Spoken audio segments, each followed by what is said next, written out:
मैं अपनी नानी के गांव आई थी। सीमा नानी के घर पहुंचने के बाद अपनी नानी के पैर छूती है और उनसे आशीर्वाद लेती है।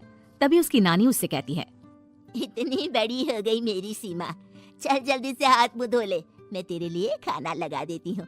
भूख लगी होगी ना?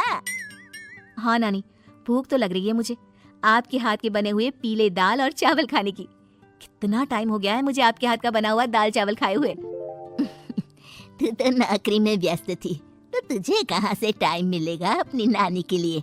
और जब इतने टाइम बाद आई है तो ज्यादा टाइम के लिए रुक कर जाएगी तू।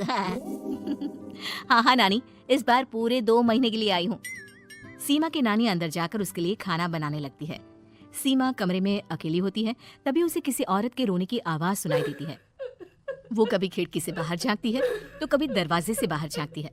उसे समझ में नहीं आ रहा होता है कि आखिर रो कौन रहा है। तभी नानी खाना लेकर आ जाती है। वो अपनी नानी से कहती है, नानी, कोई औरत रो रही है क्या?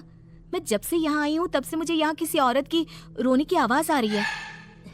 हे भगवान, कहीं ये वही तो नहीं? बोलो ना नानी।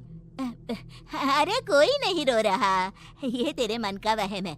और तू ना अब खाना खा ले, ज्यादा यहाँ वहाँ की बातों में ध्यान मत दिया कर। जल्दी से खाना खा और फिर मेरे साथ आ जा मेरे कमरे में, दोनों बैठकर खूब सारी बातें करेंगे। ऐसे ही अगले दिन सीमा अपनी नानी के साथ गांव के बाजार जा रही होती है। उसी रास्ते में फिर से किसी औरत के रोने की आवाज आती है। वो अपनी नानी से कहती है, अरे नानी, क्या सच में तुम्हें अभी भी किसी औरत की रोने की आवाज नहीं सुनाई दे रही? मुझे किसी औरत की बहुत बुरी तरीके से रोने और चीखने की आवाजें आ रही हैं। मैं बहुत परेशान हूँ नानी, आखिर ये कौन है? मुझे लगता है कि सीमा को शहर भेज देना चाहिए, यहाँ रहना उसके लिए ठीक नहीं। नानी बोलो ना, आप चुप क्यों हो जाती हो? सीमा, तू घर चल, मुझे तुझसे बहुत जरूरी बात करनी है। नानी सीमा को घर ले आती है और सीमा से कहती है, सीमा, कल सुबह तू शहर वापस चली जाएगी। अरे अचानक? आखिर क्या बात है नानी, आप मुझे ऐसे जाने को क्यों कह रही हो? मैं बस जो कह रही हूँ उस पर ध्यान दे। तू कल सुबह यहाँ से चली जाएगी, और ये बात मैं कोई मजाक में नहीं बोल रही। तू कल जाएगी तो मतलब जाएगी। अरे नानी, चली जाऊंगी मैं, ठीक है, पर आखिर बात क्या है ये तो बता दो। मम्मी से कोई बात हुई है या फिर मुझसे कोई गलती हुई है जो तुम मुझे अचानक से जाने के लिए बोल रही हो? देख सीमा, रात बहुत हो चुकी है और मुझे इस बारे में कोई बात नहीं करनी। चल, अब चल के मेरे साथ सो जा, सुबह की बस पकड़कर तुझे शहर भी तो जाना है। सीमा को अपनी नानी का ऐसा व्यवहार देखकर बहुत ही अजीब लगता है। उसे कुछ समझ में नहीं आ रहा होता है कि आखिर उसकी नानी उसे अचानक से गांव छोड़कर जाने के लिए क्यों कह रही है। ये सारी बातें सोचते सोचते सीमा की आंख लग जाती है और वो अपनी नानी के साथ सो जाती है। ऐसे ही आधी रात को सीमा को फिर से किसी औरत की रोने की आवाज सुनाई देती है। वो उस औरत की आवाज सुनकर बार बार करवटें बदल रही होती है और तभी उसे सपने में भी एक अजीब सी औरत की परछाई दिखाई देती है, जो इतना चीख चीख कर रो रही होती है कि सीमा डरकर उठ जाती है। वो पूरे पसीने पसीने हो रही होती है। वो अपने आसपास देखती है तो घर में बिल्कुल शांति का माहौल होता है। सीमा घबरा जाती है। वो अपनी नानी को जगाने की कोशिश करती है, मगर उसकी नानी नहीं जगती। सीमा को फिर से उस औरत की रोने की आवाज सुनाई देती है। आखिरकार सीमा अपने आप को रोक नहीं पाती और वो घर का दरवाजा खोलकर बाहर निकलती है। आखिर ये माजरा क्या है? आज तो मैं पता करके रहूंगी। अब आवाज का पीछा करते हुए सीमा आधी रात को गांव के चौपाल के पास बने कुएं के पास पहुंच जाती है, जहां कुएं की चारों ओर बेड़ियां लगी होती हैं। उन बेड़ियों में लगे हुए ताले के साथ एक लाल रंग का कपड़ा और माता रानी का कलावा बंधा होता है। उस कुएं में से सीमा को किसी के रोने की आवाज आती है। सीमा परेशान हो जाती है। इस कुएं में कौन है? कौन है यहाँ? सुनो, कौन है? कौन रो रहा है? वो चिल्ला चिल्ला कर पूछती है और साथ ही लोगों को जगाने की कोशिश करती है, मगर किसी को भी उसकी आवाज सुनाई नहीं देती।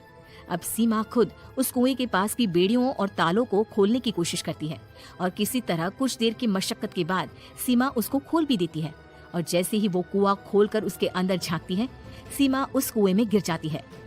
इतने में उसकी नानी की नींद भी खुल जाती है और सीमा को पास ना देखकर नानी परेशान हो जाती है। नानी घबराकर पूरे घर में उसे ढूंढने की कोशिश करती है, जिसके बाद उसकी नानी और सभी लोग उस खूनी कुएं के पास जाते हैं और सीमा की नानी कुएं के पास खड़ी होती है। सभी गांव वालों और सीमा की नानी को सीमा के चिल्लाने की आवाज आती है। बचाओ, कोई मुझे बचाओ। मेरी बच्ची, हम आ गए, हम तुझे बचा लेंगे। नानी, मुझे यहाँ बहुत डर लग रहा है। यहाँ इंसान की कटी हुई मुंडिया, हाथ, पैर और कंकाल है और खून भी है। नानी, मुझे डर लग रहा है। आप सब मेरी मदद कीजिए, नहीं तो ये खूनी कुआं मेरी बच्ची को भी खा जाएगा। अरे मुझे तो ये समझ में नहीं आ रहा कि आखिर इस खूनी कुएं को खोला किसने। सालों पहले इसको इतनी मुश्किलों के बाद तांत्रिक बाबा ने बंद किया था। अरे पूरा गांव खूनी कुएं के बारे में अच्छे से जानता है, तो कोई भी जानबूझकर तो ऐसा करेगा नहीं। मतलब किसी ने अनजाने में इसे खोल दिया है भैया। सीमा को इस बारे में मालूम नहीं था और जब से वो यहाँ आई थी तभी से उसे किसी औरत के रोने की आवाजें भी सुनाई दे रही थी। कहीं सीमा ने ही तो उसे नहीं खोला। अगर ऐसा है तो फिर सीमा का बचना बहुत मुश्किल है। वहीं कुएं के अंदर सीमा रोते हुए बैठी होती है कि उसे आवाज सुनाई देती है जो कुएं के बाहर खड़े गांव वालों में से किसी को सुनाई नहीं देता। आज सालों के बाद मुझे ताजा खून मिलेगा। तेरा खून पीकर आज मैं अपनी प्यास बुझाऊंगा।